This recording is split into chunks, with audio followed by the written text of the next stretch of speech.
What's up everybody, welcome back to the Terrible Concealed channel. My name is Miles, and today we're doing a Monday gun day. This one is on a Staccato P that has had the full Monsoon Tactical treatment.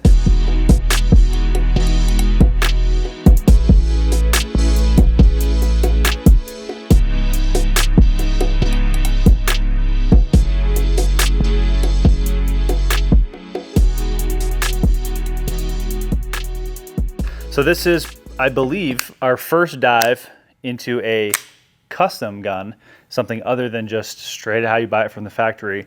So I'm kind of excited to get out and shoot this gun because it's Aaron's and I've been wanting to shoot it for a hot minute. So we'll go over a couple things real quick and then we'll head to the range. So when it comes to scoring, we did decide to leave custom guns as we move a little more into that space as we run out of factory guns.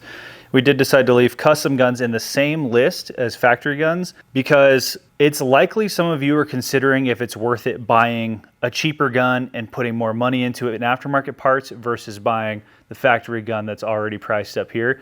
So that was our thought process in the scoring and leaving it in the regular list. If you have an opinion on that, let us know in the comments because nothing is set in stone, and if there's like an overwhelming amount of people that want custom guns to be in their own category, maybe we'll do it, or maybe we'll ignore you. So let us know below what you think about that. So as far as the gun itself, it's just a factory Staccato P. It got sent straight to Monsoon Tactical. They did lightning cuts on the slide. They did dime bag porting in the barrel and obviously the window on the slide to go with it. They did Cerakote, they did stipple, and then the Staccato P is optic cut from the factory. I don't know actually if it came with these sights or if they changed anything in that configuration, but I am going to shoot this assuming that because it's optic cut from the factory, that's how I'm looking at the situation. I might be wrong on that. It is my understanding that the dime porting on this Staccato was kind of a favor to a friend. I think you can only get these ports on an M&P as of right now, but again, I'm not 100% sure on that. However, if you do have this gun, the Lucky 7's porting is available for it, and the big chunk port Genghis Comp porting is available for it. So there are still options for this gun. I just do believe that this one was a custom one-off. Favor to a friend. So I think that about wraps up stuff I want to talk about before the range. So we will head out, shoot this gun, and come back and score this thing up. All right, we're at the range now. We've got our clean cardboard target. All right, so we're starting with the 2 bill drills. And like we've said before, we're not going for, breaking records or anything. We're going a little slower, just feeling out the gun.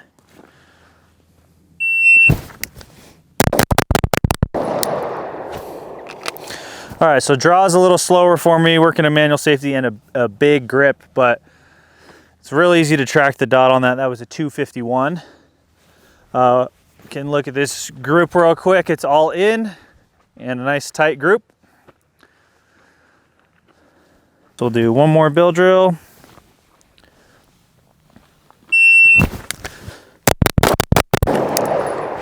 All right. That one was a 242. My grip was a little looser on that, and my spread was a little bigger. As you can see, dropped one low, but the rest were in. So we'll head again back to 7. We'll do a 3, reload 3.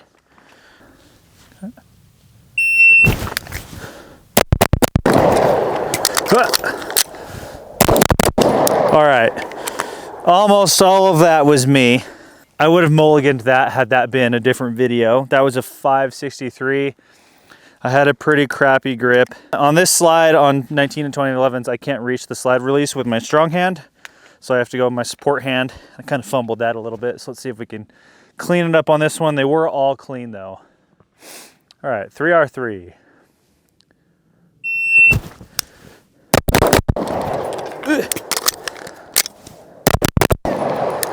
All right, I'm still fumbling that around. I threw too high. I think, honestly, me consistently getting a fairly bad grip, I'm not used to a big beaver tail, so when I'm going to draw, I'm kind of like fumbling the webbing of between these 2 fingers on that. And I think that's contributing to me having a little tougher time getting a consistent grip.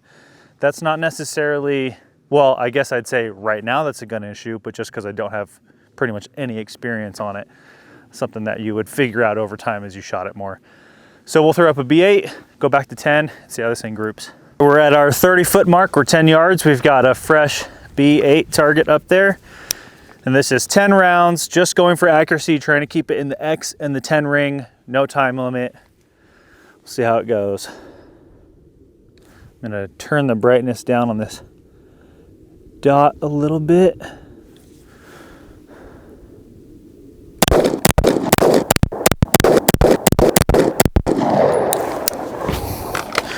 All right, that was 10 rounds. I trended low left on that, but even though I threw rounds outside of the 10 ring, that's because my zero's a little bit off.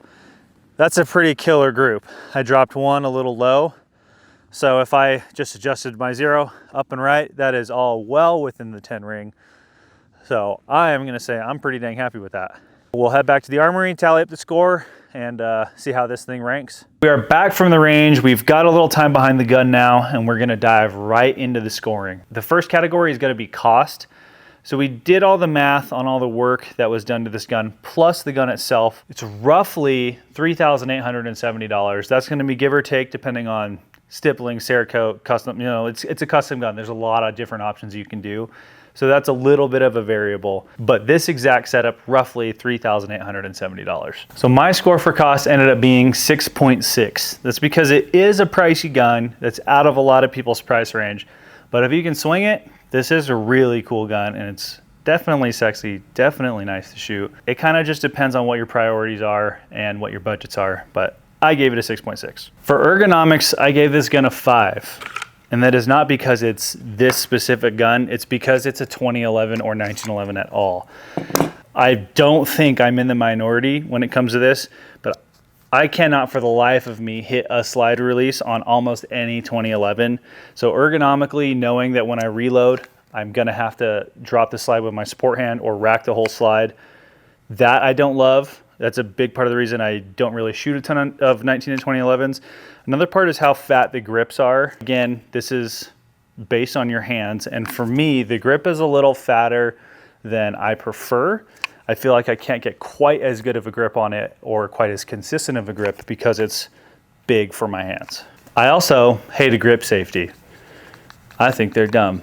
So I marked it down for that because I hate a grip safety. And you don't need any explanation other than that.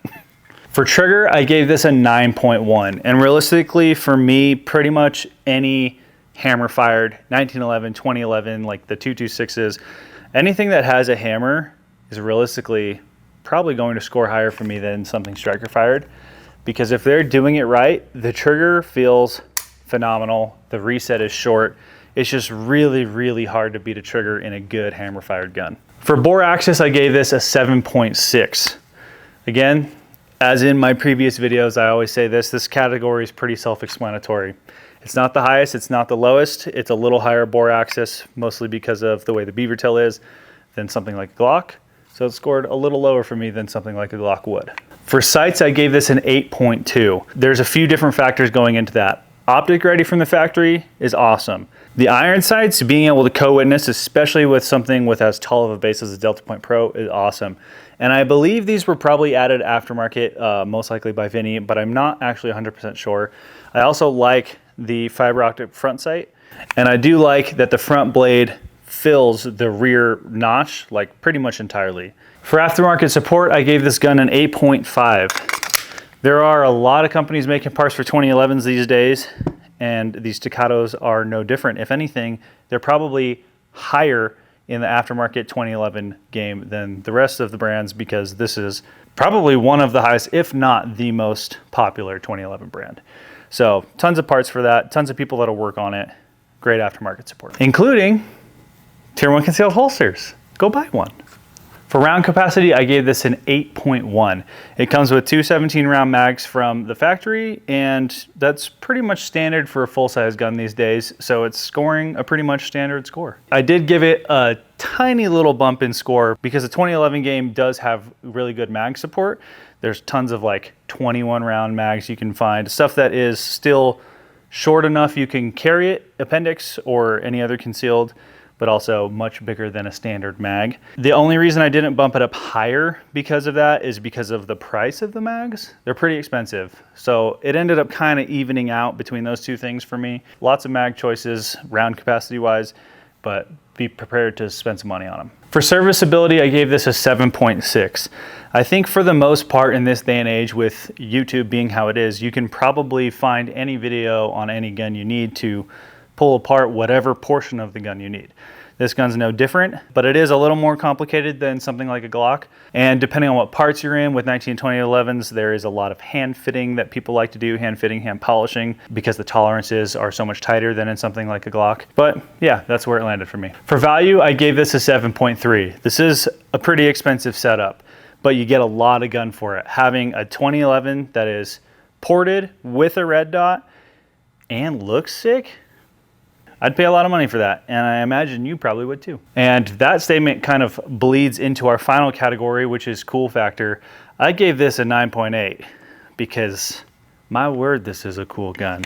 I think this thing looks so good. I love the color. I love just everything aesthetics on this, and I'm very jealous that it's not my gun. For me, it scores very high on the cool factor list because I think this is a very cool gun.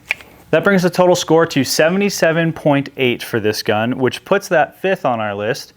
And like I said, maybe take that with a grain of salt since we're, for the first time, adding a custom gun into the mix with factory guns. But for me, I feel like that's a pretty good place to sit because some of the factory guns it's comparing to, something like an Atlas, you know, it's very comparable to things like that. So yeah, that's about all I have for this gun. If there's any other guns you want to see us do a Monday Gun Day on, drop them in the comments below. Don't forget to like, share, subscribe, buy a holster, and we'll see you on the next video.